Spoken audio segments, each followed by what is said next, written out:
es que el Señor nos permitió esta semana pasada comprar ya los aires acondicionados para el nuevo edificio.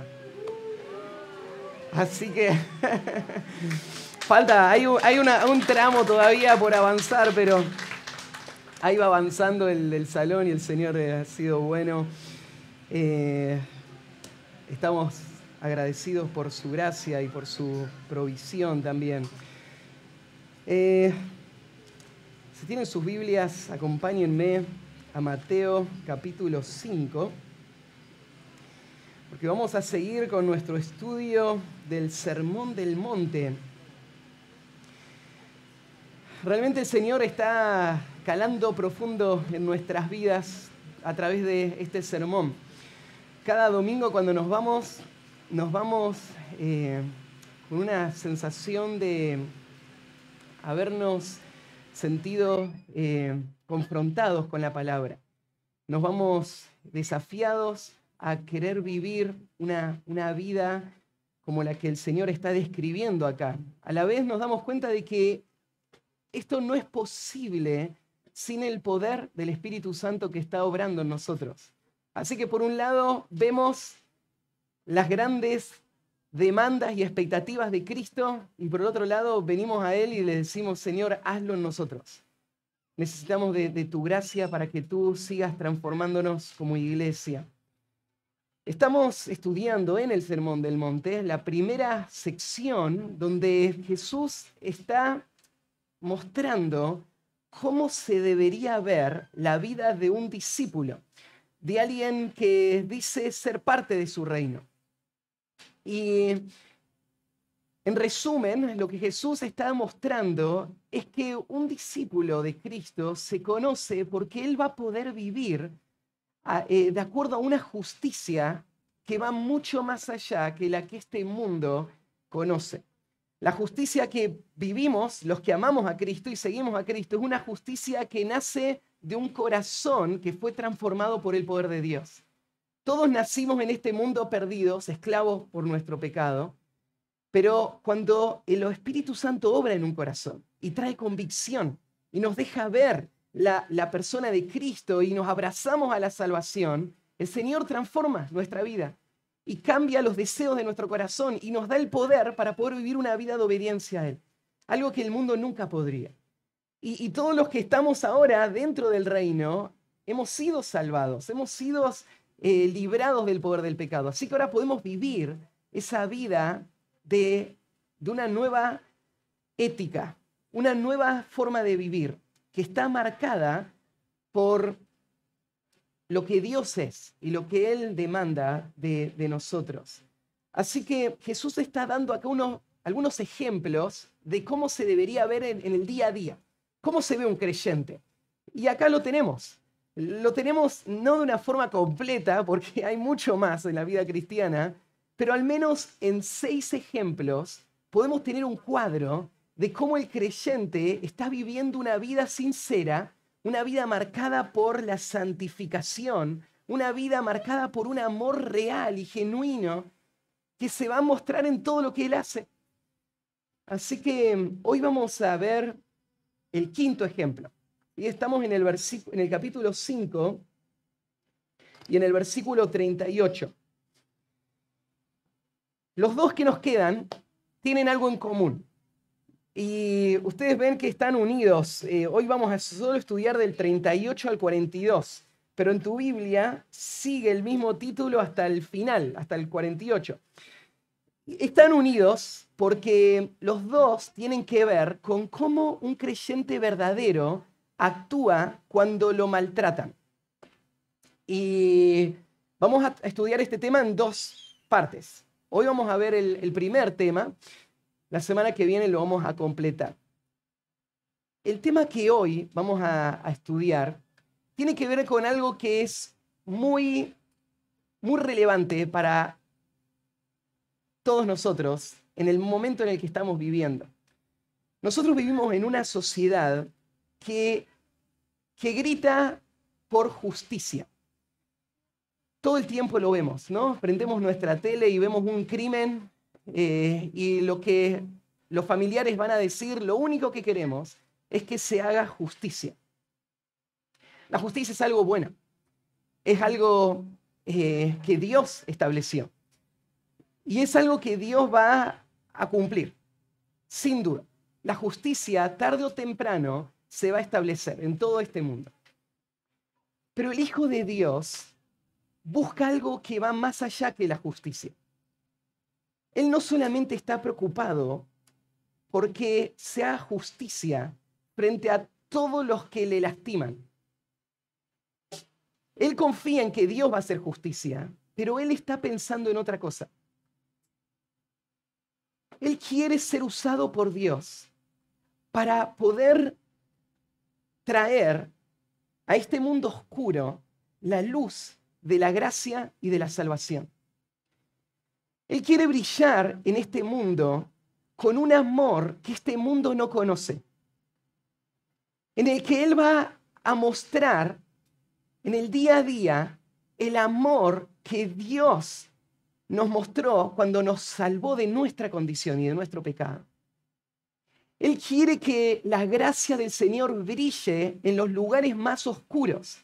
Y para eso, el creyente va a estar dispuesto a sufrir.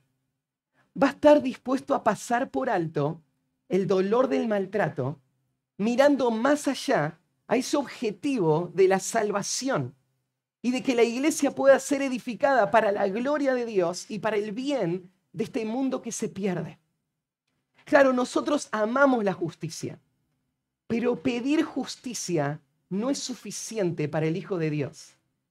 El Hijo de Dios tiene que estirarse con todas sus fuerzas para expresar el amor de Dios en los actos más oscuros de la perversión del hombre, con el objetivo de ser un representante de Dios para traer salvación y edificación al pueblo de Dios. Y de eso se trata este pasaje. El título del mensaje de hoy es Renunciando a la revancha por amor. Renunciando a la revancha por amor. Este pasaje es muy conocido. Ahora lo vamos a leer y vos lo vas a recordar muy bien. Y vamos a ver este principio, si Dios quiere, en los próximos minutos. Leamos el versículo 38 hasta el 42. Dice así: Oísteis que fue dicho ojo por ojo y diente por diente. Pero yo os digo, no resistáis al que es malo. Antes, a cualquiera que te hiera en la mejilla derecha, vuélvele también la otra. Y al que quiera ponerte a pleito y quitarte la túnica, déjale también la capa. Y a cualquiera que te obligue a llevar carga por 1 milla, ve con él 2. Al que te pida, dale. Y al que quiera tomar prestado de ti, no se lo rehuses. Así que renunciando a la revancha por amor. Vamos a dividir el pasaje en los 3 conceptos que lo solemos hacer con cada uno de estos ejemplos, lo hemos hecho de una forma similar. Así que déjenme titularlos de esta manera, los puntos. Son 3 puntos. En primer lugar, renunciando a la revancha por amor en una sociedad que lo promueve. Renunciando a la revancha en una sociedad que la promueve. Vamos a ver cómo en el tiempo de Cristo había un concepto distorsionado de la justicia que tiene mucho que enseñarnos a nuestro tiempo también, pero que muestra una visión distorsionada de lo que Dios tenía en mente. Arranca el versículo 38 diciendo, oíste que fue dicho. Y esta es la fórmula que Jesús viene manteniendo en cada ejemplo. Él arranca hablando de lo que los judíos por muchos años habían escuchado de parte de sus maestros. Generación tras generación de maestros se habían levantado en los púlpitos en Israel para predicar este mensaje. Ya explicamos que estos hombres amaban la palabra de Dios, pero estos hombres estaban fallando en la interpretación. Lo que decían lo sacaban de textos bíblicos, pero se quedaban cortos en ver todo lo que esos textos significaban. Entonces sus enseñanzas en vez de guiar a las personas a donde la ley quería guiarles, les terminaba siendo hipócritas. Hombres que no entendían la justicia de la que Cristo está hablando ahora. Entonces Jesús les va a recordar lo que ellos habían escuchado por tantos años. Esto es lo que escucharon: ojo por ojo y diente por diente. Esta es una ley muy conocida. Se conoce como la ley del talión. Y literalmente viene el concepto talión de una palabra que significa retribución. La ley de la retribución. La ley de la retribución no es una ley que solo aparece en el Antiguo Testamento. La tenemos nosotros, ahora la vamos a leer en 3 pasajes en el Pentateuco, pero aún en textos extrabíblicos, esta ley ya estaba. Hay un documento muy antiguo que se llama el Código de Hammurabi, que fuera del Pentateuco es el documento legal o el código de leyes más antiguo que el mundo conoce hoy. Y en el Código de Hammurabi aparece esta ley, una versión similar. Pero este concepto de la retribución, ojo por ojo, diente por diente. En el Pentateuco, déjeme leerle los pasajes. En Éxodo 21, 23, dice así: mas si hubiere muerte, entonces pagarás vida por vida, ojo por ojo, mano por mano, pie por pie, quemadura por quemadura, herida por herida, golpe por golpe. En Levítico 24, versículo 19, dice así: y el que causare lesión en su prójimo, según hizo, así le sea hecho, rotura por rotura, ojo por ojo, diente por diente. Según la lesión que haya hecho a otro, tal se hará a él. En Deuteronomio 19, 21, dice: y no le compadecerás, vida por vida, ojo por ojo, diente por diente, mano por mano, pie por pie. 3 veces por lo menos aparece este concepto. Lo mismo que hizo esta persona, eso se le debe hacer a esta persona. En ese último que leímos, no le compadecerás. Debe ser dado este castigo. Ahora, cuando vos lees estos pasajes de así, sin contexto, lo que te da a entender el versículo, superficialmente, es que este pasaje está fomentando la revancha, ¿no? Si a vos te hicieron algo, ahora vos tenés el derecho de devolverle lo mismo que te hicieron a vos. Pero estos pasajes no eran para fomentar la revancha. Todo lo contrario. Estos pasajes fueron dados como regulaciones para que los líderes de la nación de Israel sepan cómo tienen que tratar el pecado y cómo debe castigarse el pecado de una manera proporcional, en una manera justa. ¿Qué es justicia? ¿Ustedes vieron en alguna corte ese cuadro famoso, ¿no es cierto?, de una mujer con los ojos vendados y una balanza en la mano que tiene equilibrio, la balanza, ¿no? ¿Y qué es justicia? Bueno, justamente es el concepto de equilibrio. O sea, tiene que haber un contrapeso. De acuerdo al delito que se cometió, tiene que haber un castigo que sea proporcional a ese delito. Y solo entonces va a haber equilibrio, va a haber justicia. Este concepto es un concepto que no lo inventó Argentina. Este es un concepto que está arraigado en la misma naturaleza de Dios. Dios es un Dios justo. Dios es un Dios que retribuye de acuerdo al crimen, al pecado de cada uno. Y Él garantiza que al final del día toda la humanidad, toda la historia humana va a ser traída a un equilibrio cuando Él se siente, cuando Cristo se siente en un trono y juzgue a todos. Y entonces va a haber justicia real y eterna. Hasta ese momento nosotros conocemos versiones muy distorsionadas de la justicia.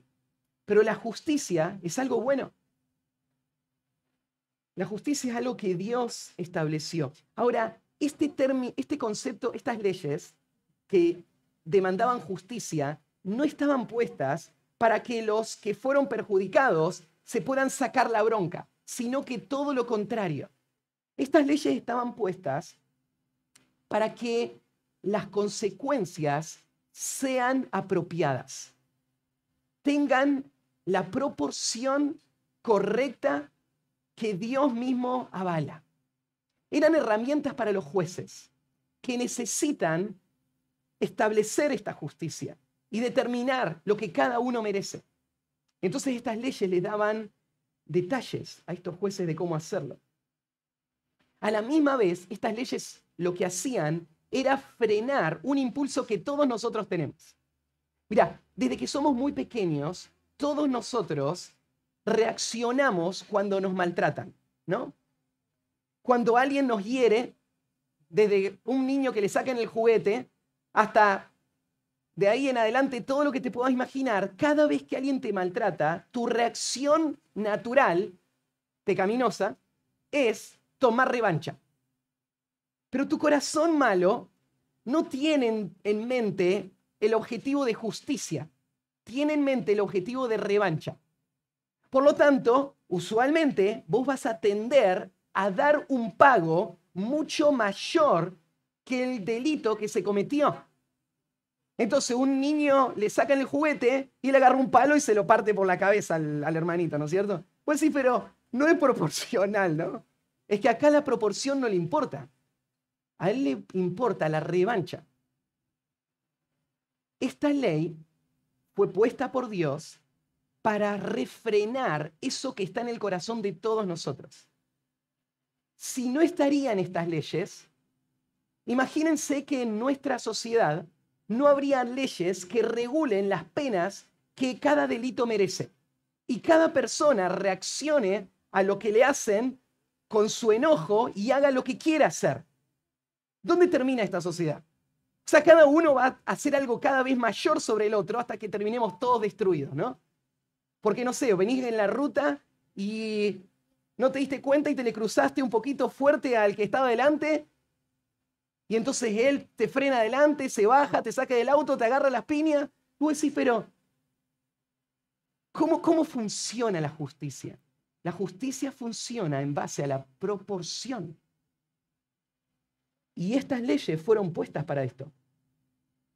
Pero a la misma vez, aunque estaban estas leyes de proporción, el Antiguo Testamento también advierte en cuanto a la revancha. Y el Antiguo Testamento condena la revancha. Les voy a leer algunos textos. En Levítico 19:8 dice así: no te vengarás, ni guardarás rencor a los hijos de tu pueblo, sino amarás a tu prójimo como a ti mismo, yo Jehová. No te vengarás. Proverbios 20:22, no digas yo me vengaré, espera a Jehová y él te salvará. Proverbios 24:29, no digas como me hizo así le haré, daré el pago al hombre según su obra. Job 31:29, Job como rindiendo cuentas dice, si me alegré en el quebrantamiento del que me aborrecía y me regocijé cuando lo halló el mal, ni aún entregué al pecado mi lengua, pidiendo maldición para su alma. Job está dando cuenta y está diciendo, yo mismo no tomé el asunto en mis manos, nunca cuando me hirieron, ni siquiera con mi boca hablé mal de la persona que me estaba lastimando. Este es un hombre íntegro. Este es un gran ejemplo en el Antiguo Testamento. Pero todo el Antiguo Testamento nos muestra que la revancha, en todos sus casos, es un pecado. Entonces, estas leyes fueron puestas para que los jueces administraran la justicia para la nación. Cuando un israelita sufría el agravio de otro, lo que él hacía no era, me sacaron un ojo, le voy a sacar el ojo al otro. Lo que él hacía era ir a un juez.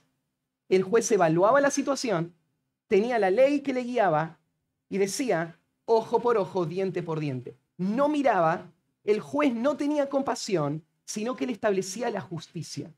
Y era regulado por las Escrituras. La justicia es algo bueno. Cuando Jesús dice, ustedes escucharon que esto se dijo, no es que Jesús está diciendo que esto está mal. La justicia es algo bueno. Dios es justo. No hay ninguna virtud en dejar al delincuente sin castigo. No es una muestra de compasión y misericordia de parte del juez o del gobierno que tiene la responsabilidad de dar ese castigo. Dios lo estableció y Dios le dio al gobierno la autoridad para regular estos aspectos de justicia. Entonces vos decís, ¿y qué tiene de malo entonces lo que enseñaban los fariseos? Los fariseos enseñaban este principio. Se paraban en el púlpito y le predicaban a la gente, ojo por ojo, diente por diente. ¿Y qué tenía de malo esto? Bueno, el problema es que se quedaba corto de la intención de la ley. Porque lo que fomentaba en el corazón del pueblo, de la nación, era esto: un deseo de justicia y un reclamo por justicia. El sentir el derecho de que yo tengo que ir a los magistrados y presionarlos para que se me haga justicia. Pero Jesús le va a mostrar que había una intención más allá en estas leyes. Que la intención de estas leyes tenía que ver no solamente con el celo por la justicia, sino por el amor a otros. Que no niega la justicia, pero que busca como objetivo algo que va más allá que la justicia. Y entonces Jesús va a confrontar esta actitud. ¿Sos tentado vos a tener esta actitud? Cuando vos sos herido, cuando vos sos maltratado, a pensar, Dios tiene que hacerme justicia en esto. Bueno, Cristo va a confrontar nuestros pensamientos también. Yo imagino cuando Cristo diga las próximas palabras, en la multitud va a haber un silencio tremendo, porque ellos nunca escucharon a nadie hablarle de esta manera. Nunca entendieron las escrituras de esta manera. Jesús va a confrontar el problema real. Mira, el problema real no es que alguien te trató mal. ¿Sabes cuál es el problema real? El problema real es que hay tanto orgullo en tu corazón y tanto egoísmo en tu corazón que no te importa a vos esa persona. Lo único que te importa es que tus intereses no sean afectados. Dios va a traer justicia, no te preocupes. Pero si lo único que estás pensando es el deseo de que se haga justicia, eso lo que está mostrando es que tu corazón está gobernado por el egoísmo y el orgullo. Y así que Jesús va a ir al foco del problema y va a decir su ley. Y va a dar el principio. Recuerden, Jesús no está contradiciendo el Antiguo Testamento, solamente está mostrando toda la extensión. Así que, segundo punto en el estudio. Primero, dijimos renunciando a la revancha por amor en una sociedad que la promueve a la revancha. En segundo lugar, renunciando a la revancha por amor en sujeción a la ley de nuestro rey. En sujeción a la ley de nuestro rey. Vamos a renunciar a la revancha por amor porque nosotros tenemos un rey y nos sujetamos a él. Somos parte de un reino en donde funciona así. Así que Jesús va a decir estas palabras tan contundentes. Pero yo os digo, no resistáis al que es malo. Ese es el principio, es absoluto, es atemporal, es para nuestro tiempo y es suficiente para nosotros. ¿Qué dice Jesús? No resistan al malo. Ahora necesitamos pensar esto un poquito, porque esa expresión se ha usado para las conclusiones más absurdas que podrías imaginar. Hay personas que dicen que lo que significa este texto, no resistáis al malo, es que una persona no puede defenderse o defender a su familia o defender a su nación cuando alguien quiere venir a matarlo o sacarle sus cosas. Esto no es lo que Jesús está diciendo. Cuando Jesús está diciendo, no resistáis al malo, Jesús no está diciendo que no tendría que haber policías en el mundo. Porque eso es lo que hace un policía, ¿no? Resiste a los malos. Si lo que Jesús está diciendo, no resistáis al malo, significa deja que el malo siga haciendo lo que tiene que hacer, lo que quiere hacer, entonces no tendría que haber más policías en nuestro país. No tendría que haber más ejército que defienda a nuestra nación. Porque no se puede resistir a los malos, ¿no? No tendría que haber jueces que se sienten en una corte y dicten sentencias para personas que cometen delitos. Porque no se puede resistir a los malos. Y con lo absurdo que eso parece, no sé si ustedes lo notan, pero hay ideologías en nuestro país que tienden en esa dirección, que quieren menos policías, menos ejércitos, menos leyes, pensando que la solución para que haya menos gente en las cárceles es que haya menos presión contra los delincuentes. Y hay personas que miran este texto y dicen, pero ¿no dijo Jesús, no resistáis a los malos? ¿No son malos porque los resistimos y si los dejáramos de resistir se volverían buenos? De ninguna manera. Este pasaje no es una defensa del pacifismo. No es una promoción de que no haya leyes ni penas. Este pasaje, en el contexto, podemos ver cómo Jesús está hablando a personas que están demostrando el egoísmo y el orgullo de su corazón en esa búsqueda de revancha. Jesús no está anulando los conceptos de justicia, como otros pasajes claramente los señalan. Entonces, cuando Jesús dice no resistáis al malo, ¿qué significa? La palabra resistir acá es la palabra, bueno, cuando vimos, no lo podemos ver en el español, pero en el primer versículo, cuando dice ojo por ojo, diente por diente, la palabra por, que se traduce ahí, es una palabra griega que la misma raíz se está usando ahora, que es la idea contra, ojo contra ojo, diente contra diente. Ahora está usando esa misma raíz cuando está hablando de esta resistencia. La palabra se usa en otros pasajes en el Nuevo Testamento con el sentido de ser hostil o levantarse en contra de otro. ¿Sí? Concepto de resistencia. Entonces Jesús está usando este mismo concepto, está usando este paralelo de palabras, y él está diciendo, vos no te vuelvas en contra del que te está haciendo este mal. Dejen ese pensamiento ahora ahí. Veamos cuando Jesús usa la palabra malo, no resistáis al malo. ¿A quién se refiere? Si vos recorres el Evangelio de Mateo y te buscás esta palabrita, el malo, o la raíz de la palabra mal, Mateo la usa, por ejemplo, para hablar de Satanás y lo identifica como el malo. Ahí en el versículo 37, la semana pasada, lo leímos. Sea vuestro hablar sí, sí, no, no, porque lo que es más de esto, del malo procede. La semana pasada hablamos que ahí mal, en realidad, es personificado. Del malo procede. Y estaba hablando de Satanás. Satanás como el malo.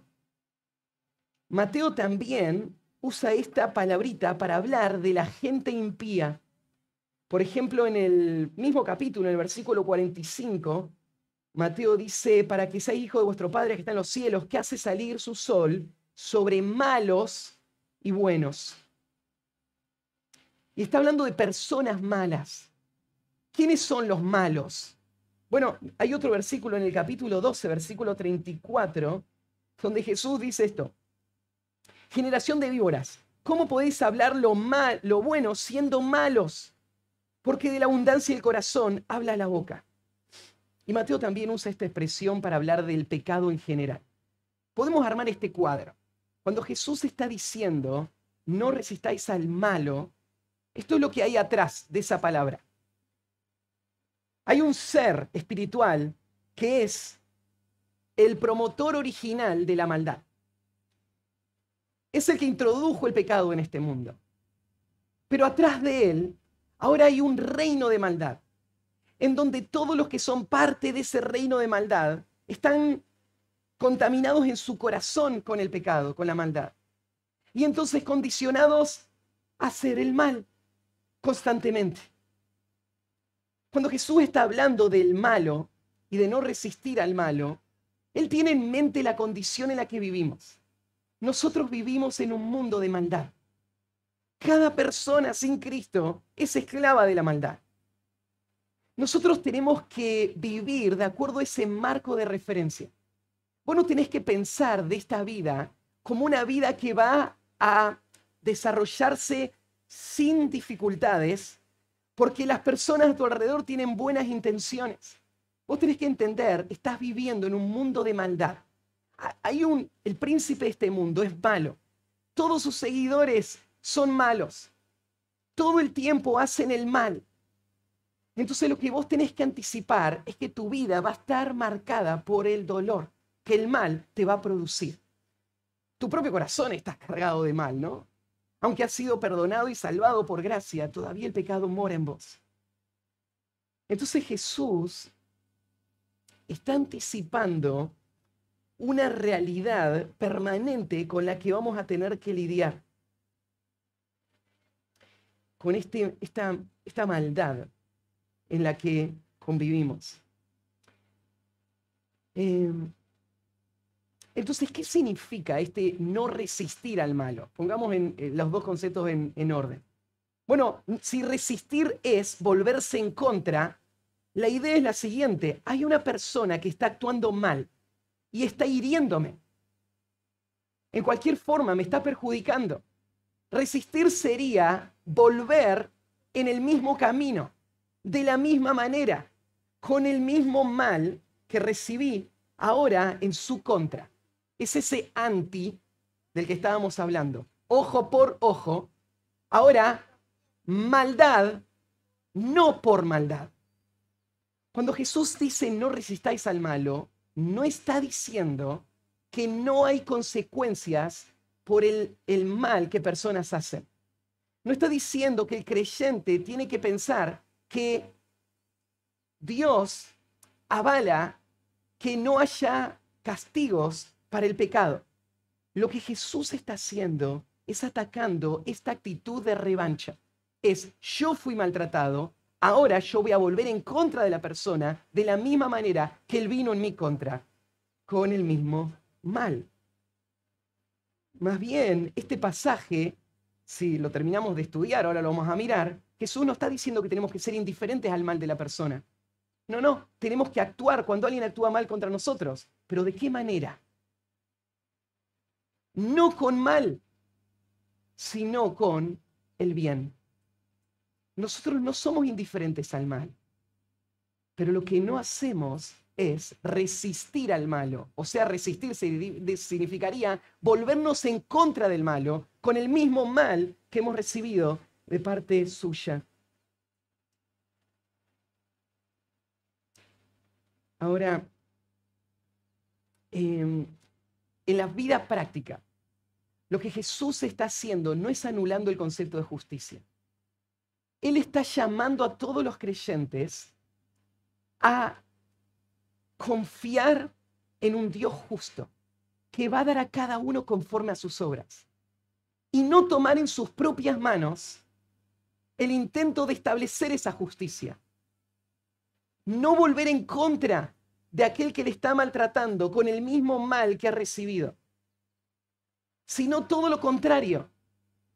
Confiando en un Dios justo, él dedicarse a hacer el bien, lo cual va a representar el carácter de Dios y va a obrar para la salvación de esta persona a quien amo. ¿Qué es lo más importante? ¿Proteger tus intereses o salvar un alma? ¿Qué es lo más importante? ¿Proteger tu reputación, proteger tus bienes, proteger tus deseos o edificar a tu hermano. Lo que está diciendo Jesús es, yo les digo que esto es lo que tiene que haber en su corazón. Lo que debe controlar el corazón del creyente es una disposición a entregar la causa a Cristo, para que Él sea el que establezca la justicia, y más bien yo buscar con todas mis fuerzas el bien de mi prójimo, aún de los que más profundamente me han herido. Es lo que dice el Salmo 37:5. Encomienda a Jehová tu camino y confía en Él, y Él hará. Exhibirá tu justicia como la luz y tu derecho como el mediodía. Guarda silencio ante Jehová y espera en Él. No te alteres con motivo del que prospera en su camino, por el hombre que hace maldades. Deja la ira y desecha el enojo. No te excites en manera alguna a hacer lo malo. Confía en el Señor. No te preocupes por la justicia. No reclames justicia. No trates de imponer vos la justicia. Confía en el Señor y hace el bien. Eso es lo que hace un hijo de Dios. Ahora, una persona sin Cristo no puede vivir esta realidad. Por eso sería absurdo gobernar un país con esta ley, porque esta ley no es para el mundo impío. Esta ley es para el reino de Cristo y todos los que son parte de su reino. Si un creyente pasara a ser el presidente de la nación de Argentina, él no podría construir una sociedad en base a este principio del amor y el servicio. La única alternativa que él tiene para que esa sociedad no se autodestruya es regularla con leyes que establezcan proporcionalidad y justicia, para que el corazón perverso que no ama tenga límites y no se autodestruya esa sociedad. Pero en el corazón de esta sociedad no hay nada bueno. Pero eso no es verdad para el pueblo de Dios. El pueblo de Dios no vive de acuerdo a leyes de justicia. Vive de acuerdo a algo mucho mayor. Vive de acuerdo a estas leyes del amor, donde Dios establece justicia y cada uno va a recibir según lo que haya hecho mientras estaba en el cuerpo, sea bueno o sea malo. Pero donde nosotros nos servimos por amor los unos a los otros, aún frente al dolor. Entonces, nosotros renunciamos a la revancha por amor en sujeción a la ley de nuestro Rey. Tercer principio, renunciando a la revancha por amor en una actitud de servicio humilde. En una actitud de servicio humilde. Lo que tenemos a continuación son 4 ejemplos de cómo se vería este principio que Jesús acaba de darnos. Fue un principio radical, hasta confuso, porque parecería que Jesús está negando la ley del Antiguo Testamento, que Él no está haciendo. Él está yendo más allá. Pero frente a toda esa confusión de la gente, ahora Jesús le va a dar 4 formas prácticas en cómo vivir ese principio, cómo se vería. Estos ejemplos no son comprensivos, no abarcan todo, pero son suficientes para que entiendas lo que Jesús te está pidiendo a vos y a mí como hijos de Dios. Así que vamos a verlos uno por uno, son 4. No resistáis al mal, lo vimos recién. Primer principio. Antes, a cualquiera que te hiera en la mejilla derecha, vuélvele también la otra. El cuadro es muy gráfico. En el mundo antiguo, igual que en nuestro tiempo, la mayoría de las personas eran diestras. Para poder pegarle a alguien en la mejilla derecha, el golpe tendría que haber sido en una forma de revés. ¿Sí? Esa clase de golpe es un golpe que estaría caracterizado en el mundo antiguo como una forma de insulto o deshonra a una persona. No es solamente el golpe, es más que el golpe. Es una humillación. relacionada con un golpe. Lo que Jesús está imaginando es una persona que sin vos esperarlo, aparece, ¿no es cierto? Y de la nada viene y te da un golpe de los más humillantes. Una persona, cualquiera de nosotros, tendría el instinto inmediato a reaccionar, a ir en contra de esta persona que está actuando de una forma tan injusta. ¿Qué hice yo para que me peguen? Y en buscar, ¿no es cierto?, revancha sobre eso. Y entonces Jesús arma la situación ahí y te da esta instrucción.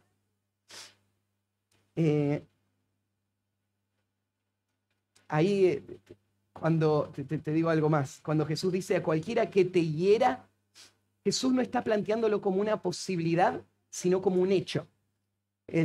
Para los estudiantes de griego el verbo no está en subjuntivo, sino está en futuro indicativo. Cuando esto pase, cuando te hieran. O sea, Jesús da a entender, esto va a pasar. Personas hieren.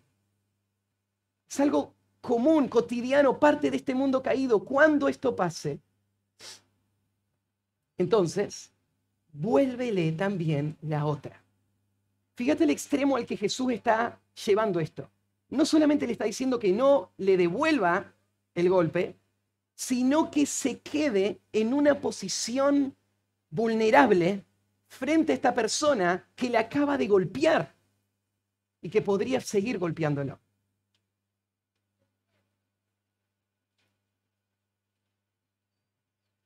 De nuevo, lo que Jesús está haciendo no es diciéndole al creyente que tiene que olvidarse de todas las consecuencias que vienen sobre el pecado y recibir todos los agravios y aceptar de que Dios no va a hacer nada con esos agravios. Porque la justicia es algo que Dios mismo va a defender. Pero lo que le está diciendo al creyente es que como hijo de Dios, su reacción no debe ser buscar esa represalia que naturalmente vendría a su mente responder. 1 Pedro 2:20 tal vez es un ejemplo de este principio. Ahí en 1 Pedro 2:20, Pedro plantea esta situación de ser abusado y maltratado.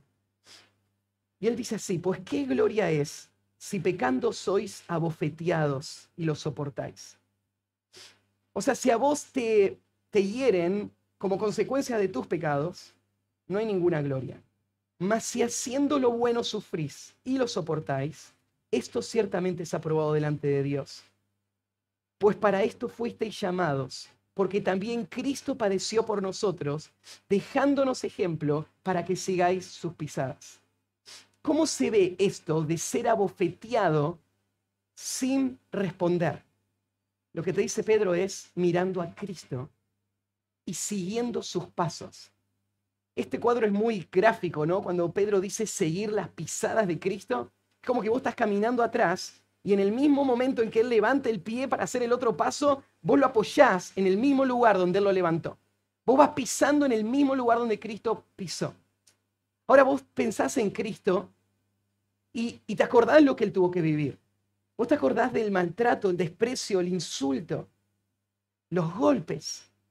Lo que Pedro está diciendo es, Él te dejó un ejemplo para que vos vayas atrás de Él, actuando de la misma manera como Él actuó y como actuó Cristo. Sin amenazas, sin represalias, encomendando la causa al que juzga justamente. ¿Se acuerdan en la cruz? No le tomes en cuenta estos pecados.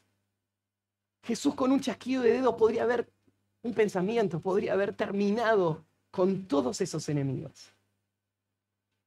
Lo que te está diciendo Jesús es que vos hagas lo mismo que Él iba a hacer en un momento por vos, para salvarte de tus pecados.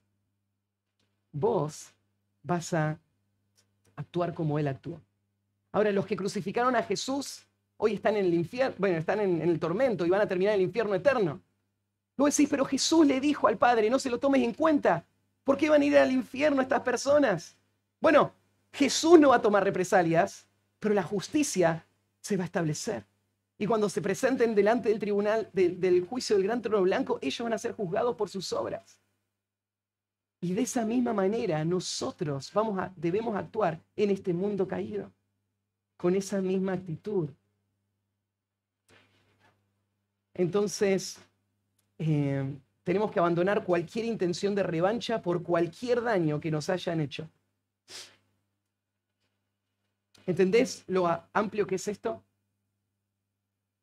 Quiero que pienses en cualquier persona, en cualquier situación, a cualquier edad de tu vida. Y Jesús te dice que tenés que abandonar cualquier intención de revancha por cualquier cosa que cualquier persona te haya hecho. Esa es la actitud de un verdadero hijo de Dios. Porque el Hijo de Dios no se ama a sí mismo. Él ama a Dios y ama a otros. Dios va a traer justicia en su tiempo. Segundo principio, mira el versículo 40. Segundo ejemplo. Y aquel que quiera ponerte a pleito y quitarte la túnica, déjale también la capa. Este es otro cuadro. Esta expresión de ponerte a pleito tiene la connotación de una demanda legal.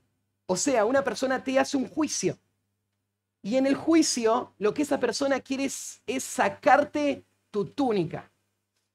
En ese tiempo, la vestimenta era distinta a la de ahora. Las dos tipos de vestimenta que se mencionan acá los podríamos distinguir así. Una es la vestimenta interna, que sería la túnica, y la otra es la vestimenta externa, que es la capa, la que te pones por arriba. En la ley judía, si alguien te hacía un juicio para sacarte tus bienes, te podía sacar la vestimenta interna, te podía sacar la túnica. La ley lo avalaba, pero no podía sacarte la capa, por una razón. No te podía dejar totalmente vulnerable. La capa servía no solamente como una campera del tiempo moderno para abrigarte, sino que en el mundo antiguo servía como una protección de la intemperie cuando vos tenías que dormir afuera. La gente viajaba, no había hoteles, se quedaban en el campo a dormir. ¿Y qué hacían cuando dormían? Su capa les servía como carpa, como una cobertura completa, impermeable, que le permitía pasar una noche seca y calentita. Entonces la ley no le permitía a un juez sacarle la capa a otra persona, porque era dejarlo en una situación muy vulnerable, pero sí la túnica. Entonces, esta es la imagen que Jesús está pintando. Está pintando la imagen de una persona que está causándote daño, pero en este sentido, Él está yendo atrás de todos tus bienes. Él quiere despojarte de todo y si podría, te sacaría y te dejaría desnudo y tirado en la calle. Y está usando herramientas legales y legítimas para hacerlo. Es parte de esa maldad, el malo que está viniendo contra vos. ¿Se acuerdan que Jesús le dijo, no resistáis al malo? ¿Qué significaría no resistir al malo?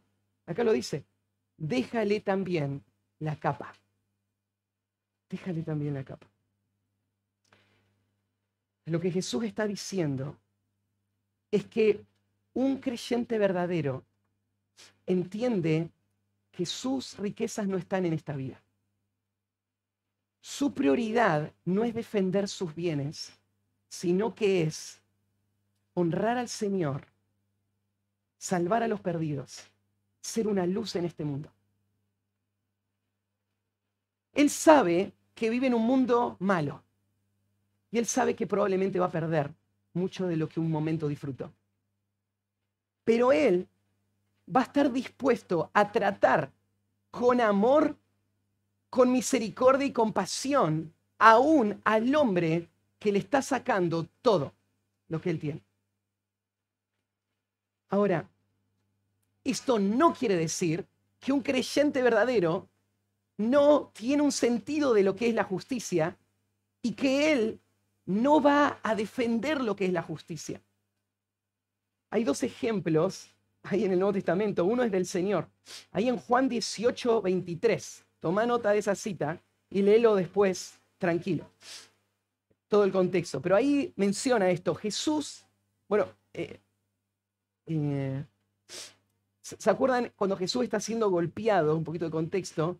A Jesús le dan una bofetada, una cachetada, porque Jesús está defendiéndose. Jesús dijo que si te dan una cachetada, entonces tenés que poner la otra mejilla, ¿no? Pero Jesús no puso su otra mejilla cuando le dieron la cachetada. Más bien, Jesús se defendió. Mira lo que dice en el versículo 23. Jesús le respondió, si ha hablado mal, testifica en qué está mal. Y si bien, ¿por qué me golpeas? Jesús le dice a esta persona, está mal que me golpees. Y cuestiona a esta persona por esta injusticia que se está haciendo. Pero lo que Jesús no va a hacer es hacer caer fuego del cielo y consumir a la persona. O esa mano que le acaba de pegar, que se vuelva leprosa instantáneamente, le acaba de pegar al Hijo de Dios. No hay mayor blasfemia que esta, ¿no? Pero Jesús no toma ninguna represalia, pero sí defiende la justicia. ¿Por qué defiende la justicia? ¿Porque no quiere que le peguen? No, Jesús está dispuesto a que le peguen. Él está dispuesto a ir a la cruz, él va a ir a la cruz. Pero él ama la justicia. Y por amor a la justicia, él defiende la justicia. ¿Por qué me pegás? No estuvo mal. Él los está exponiendo en el pecado que ellos están haciendo. Lo mismo pasó ahí en Hechos 16, 37 al 40, con Pablo y Silas, cuando son apresados y después los quieren liberar. Y Pablo dice, pero no, yo soy ciudadano romano y ustedes me pusieron preso injustamente. Así que ahora yo no me voy de acá hasta que no vengan y me liberen ustedes mismos. Porque lo que hicieron estuvo mal. Pues sí, pero no tiene que resistir al malo. Lo están tratando mal, bueno, que se le aguante. Pero el principio no resistir al malo no quiere decir no defender la justicia. Pero quiere decir no tomar revancha. Entonces, un hombre que está siendo maltratado, ¿no es cierto? Y están estos malos queriendo sacarle todo, él puede defender la justicia. Pero hay algo más importante que la justicia. Y es el amor. Él no está defendiéndose legalmente para no perder sus bienes. Porque él desprecia todo lo que hay en este mundo. Él ama la gloria de Dios. Él no está defendiéndose legalmente para defender su reputación. Él está defendiéndose legalmente por amor a Dios y su justicia. Él está defendiéndose legalmente por esta razón. Es lo que hizo Jesús y es lo que hicieron los apóstoles. Pero Jesús le dice, dale también la capa.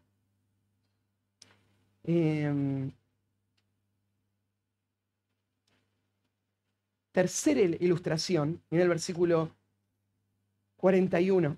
Y a cualquiera que te obligue a llevar carga por 1 milla, ve con él 2. Los judíos vivían en ese tiempo bajo la opresión romana. Los romanos tenían leyes que les permitían ciertos privilegios en cuanto a los pueblos oprimidos. Este era uno de los privilegios. Un soldado romano, por ejemplo, que quería llevar sus cosas, él podía agarrar a cualquier judío de cualquier lugar, en cualquier momento, y decirle, deja lo que estás haciendo, y vos me vas a llevar mi carga. Pero para regular esto, y que esto no se vuelva algo excesivo, la ley era que solamente lo podía llevar por 1000 pasos. 1000 pasos. Entonces, no, una milla no iban a medir con una regla, pero eran 1000 pasos que la persona podía ir. Iban haciendo pan queso más, tratando de los pasos a cortar. Ahora imagínate un judío que tiene un valor tan grande por su libertad, su imagen, ¿no es cierto? Que él es la cúspide de la civilización, ¿no es cierto? El favorecido de Dios, ser humillado de esta manera. Los judíos odiaban a los romanos. Cada vez que un soldado romano le decía esto a un judío era una razón más para odiar. Ahora Jesús va a hacer lo inimaginable. Le va a decir al judío lo siguiente. La próxima vez que pase que alguien, un malo, te está oprimiendo, y este es el contexto, la nación legalmente está demandando algo de vos que es injusto. ¿Cómo actúa el Hijo de Dios? ¿Cómo actúa el Hijo de Dios cuando su país le pone impuestos que son injustos? Cuando su país le pide que haga cosas que son injustas, que tienden, ¿no es cierto?, a despojar al individuo de sus bienes y de sus derechos y concentrar el poder y las riquezas en personas que están manipulando y destruyendo. ¿Qué hace el creyente bajo un gobierno injusto que le obliga a hacer lo que es injusto? ¿Se levanta a defender su derecho? ¿Quién sos vos para obligarme que lleve tu carga? Esa es tu mochila, llévala vos. Y si no te gusta, buscate otro judío. ¿Qué le dice Jesús? Levantá la carga y llévasela 2 millas. Camina con él todo lo que él te pidió y seguí avanzando el doble de lo que él te pidió. ¿Cuál es la intención atrás de esto? Jesús está diciendo, hay algo más importante que tu comodidad. Hay algo más importante que tus intereses. Y es mi gloria. Y vos te imaginás lo que iba a pasar después de esas 2 millas, ¿no? Ese romano se iba a rascar la cabeza y iba a decir, ¿qué le pasa a este judío? ¿Qué le pasa a esta persona acá? Que no le importa que lo maltraten, que no está pensando en todo lo que tenía para hacer y está dispuesto a servirme. Más allá de lo que era justo, de lo que la ley me permitía. Y lo que está viendo Cristo es el principio del cual partió el sermón del monte, ¿no? Que es, ustedes son la luz y la sal de este mundo. Eso es lo que tenemos que ser. No tenemos que ser revolucionarios sociales en nuestro país. Lo que tenemos que hacer es mostrar sujeción bajo un gobierno injusto, malo, que nos maltrata, que no busca nuestros intereses, pero a quienes queremos ganar para Cristo. ¿Sí? La cuarta ilustración aparece en el versículo 42. Tiene 2 partes, pero es una sola. Y dice, al que te pida, dale. Y al que quiera tomar de ti prestado, no se lo rehuses. Y acá Jesús está llegando al corazón del asunto. Cuando está mostrando que lo que está en el corazón es esta disposición a amar y servir. Yo no estoy buscando mis propios intereses. Yo estoy dispuesto a perder para poder cumplir la misión que el Señor me dio, para glorificar a Dios, para llevar el Evangelio, por amor a otros. Yo voy a hacer lo que sea necesario. Y acá toca una fibra muy sensible y son nuestras posesiones, nuestro dinero, nuestros recursos. ¿Cómo actúa un creyente con sus recursos? Bueno, hay 2 principios acá, que van, 2 conceptos que van asociados. Uno tiene que ver con la generosidad, el otro tiene que ver con los préstamos. ¿Sí? Veamos el de la generosidad.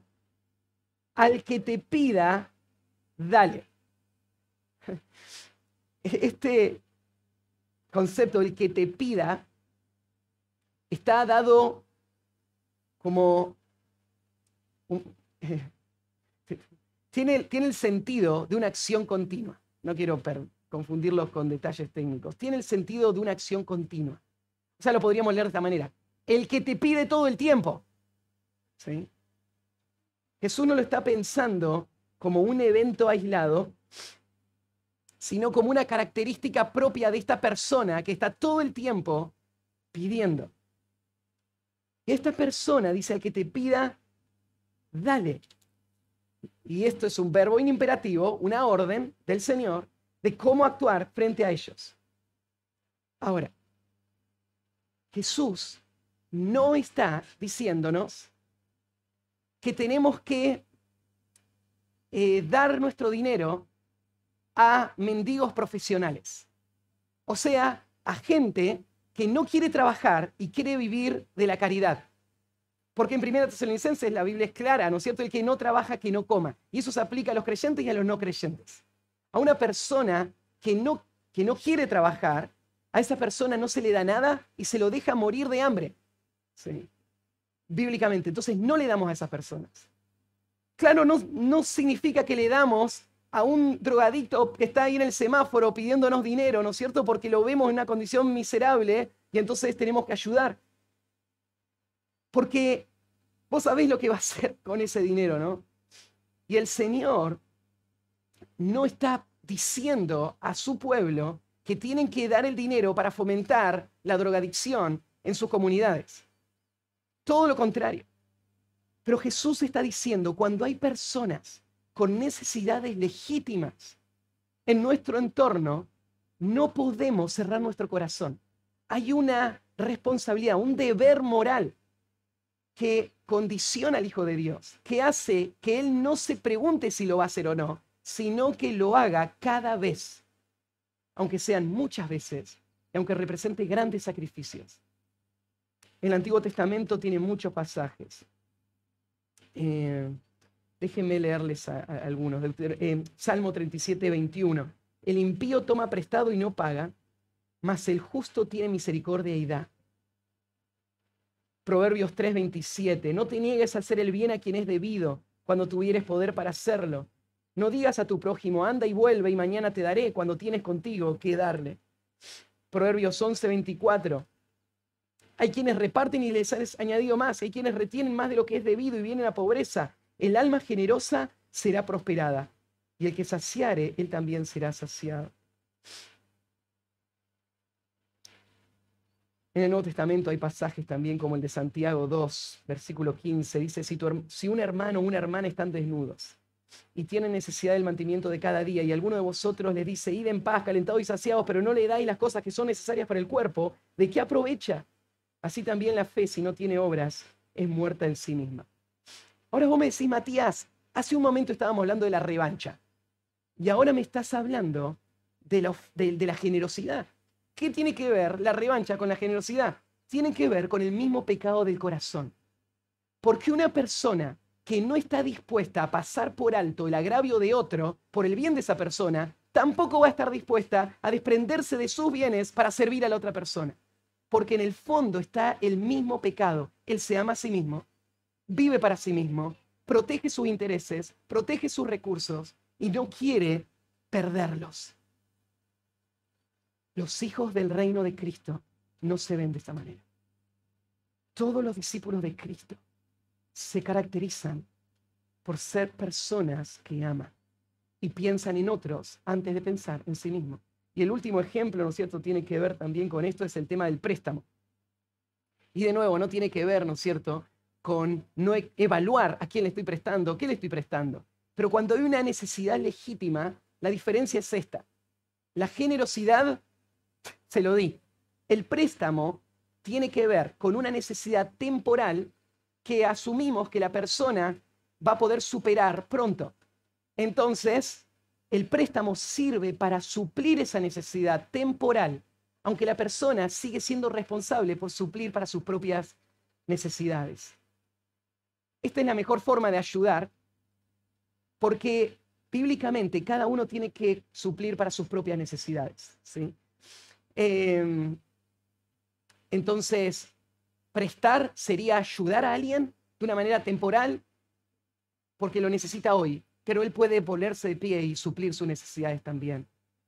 Cuando un creyente presta no para enriquecerse, entonces no cobra intereses por lo que presta. Cuando un creyente presta, no cobra para oprimir a la otra persona. Entonces, si la otra persona nunca le devolvería, igual él lo hizo para ayudar, no lo hizo para beneficiarse él. Entonces es otra forma de generosidad, pero es una generosidad responsable, ¿sí? Que sería esta diferencia, donde la persona podría suplir o pagar de nuevo su deuda. Entonces, tenemos que cerrar. Jesús lo que hace en este pasaje es desenmascarar nuestro corazón. Y nos deja ver de que cada vez que vos pensaste que querés justicia, lo que se está reflejando en tu corazón es esta falta de amor. Cada vez donde vos estás reteniendo tus propios deseos, tus propios intereses, está reflejando esta falta de amor.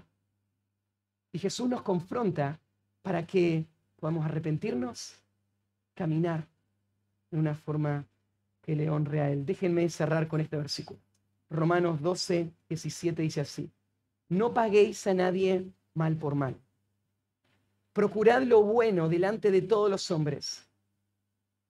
Romanos 12, 18. Si es posible, en cuanto dependa de vosotros, estad en paz con todos los hombres. No os venguéis vosotros mismos, amados míos, sino dejad lugar a la ira de Dios, porque escrito está: mía es la venganza, yo pagaré, dice el Señor. Así que si tu enemigo tuviere sed, dale de comer. Si tuvieres sed, hambre, dale de comer. Si tuvieres sed, dale de beber. Pues haciendo esto, aguas de fuego amontonarás sobre su cabeza. No seas vencido de lo malo, sino vence con el bien el mal. Que el Señor nos ayude a reflejar su luz en este mundo oscuro. Oramos. Padre, gracias por tu palabra. Gracias por esta confrontación tan necesaria para nuestro corazón. Ayúdanos a vivir de acuerdo a tu ley, a no ser afectados por este mundo y condicionados y meternos en el molde de un sistema que no entiende los principios que deben gobernar el corazón y no lo pueden tampoco hacer. Ayúdanos a ser distintos, a vivir en base al amor y que tu nombre sea glorificado en medio nuestro. En nombre de Cristo Jesús. Amén.